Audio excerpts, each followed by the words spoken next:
Africa's population is growing faster than anywhere else on Earth.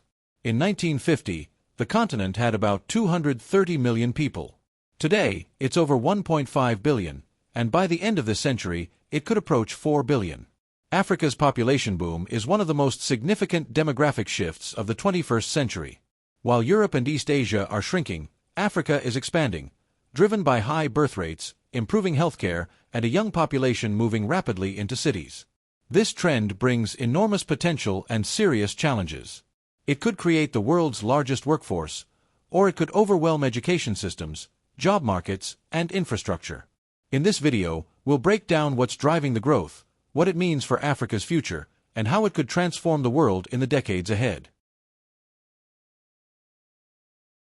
As of 2025, Africa's population stands at roughly 1.5 to 1.6 billion, nearly double what it was just 25 years ago. And unlike many regions where population growth is slowing or reversing, Africa's trajectory is still climbing. By 2050, the continent is projected to reach around 2.4 to 2.5 billion people. That means more than half of global population growth between now and mid-century will come from Africa alone.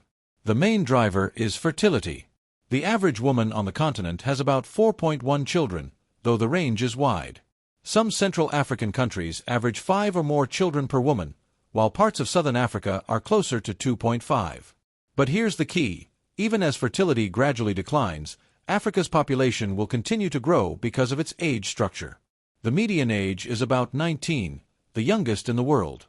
Hundreds of millions of young people are entering their reproductive years, creating powerful demographic momentum. First, high fertility rates remain common. In many communities, large families are culturally valued.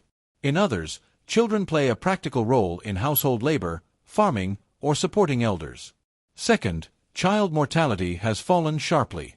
Better healthcare, wider vaccination programs, and improved disease prevention mean more children survive to adulthood, accelerating population growth. Third, life expectancy is rising.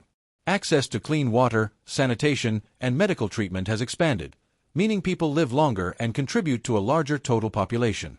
And finally, Africa's youthful population guarantees continued growth. Even if fertility dropped to near replacement levels, the sheer number of young adults would keep the birth rate high for decades. Africa's population boom isn't just a demographic story, it's an economic opportunity on a global scale. The biggest advantage is the potential for a demographic dividend. As the share of working-age adults increases, countries can experience rapid economic growth, similar to East Asia's boom in the late 20th century. With the right investments in education and job creation, Africa could build one of the world's largest and most dynamic labor forces. The second opportunity is the rise of massive consumer markets.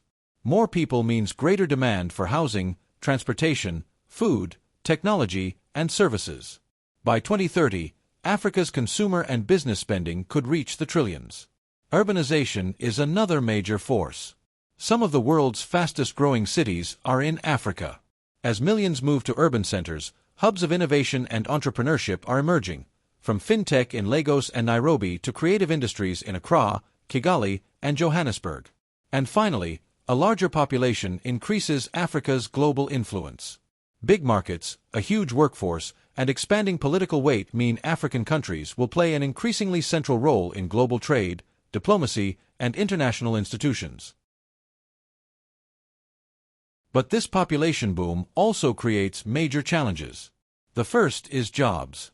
Millions of young people enter the labor force each year, but economies aren't creating enough positions to match. Without major investment in industry, technology, and services, unemployment and underemployment could remain widespread.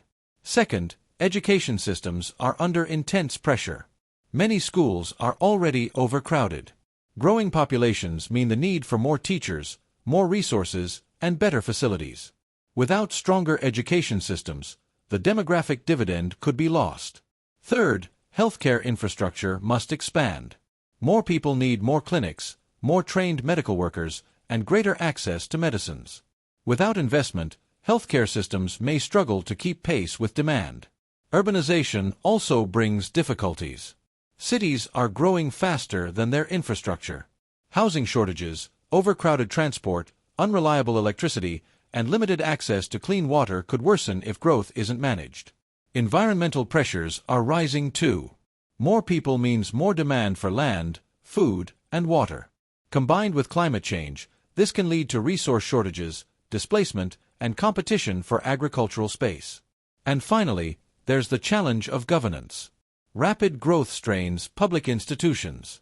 Managing a population that doubles or triples requires long-term planning, stable policies, and effective leadership, something many governments are still developing. These challenges don't mean population growth is a bad thing, but they do mean it's complex, and without coordinated investment, the boom could create strain instead of strength. Africa's population boom is one of the defining demographic trends of our century. It's reshaping economies, altering global population patterns, and creating both enormous opportunities and significant challenges. With a young and rapidly growing population, the continent has the chance to build one of the world's largest workforces and consumer markets. But reaching that potential depends on investments in education, jobs, infrastructure, and effective governance. Nothing is predetermined. The same demographic forces that could spark rapid growth could also stress resources and institutions if not handled carefully.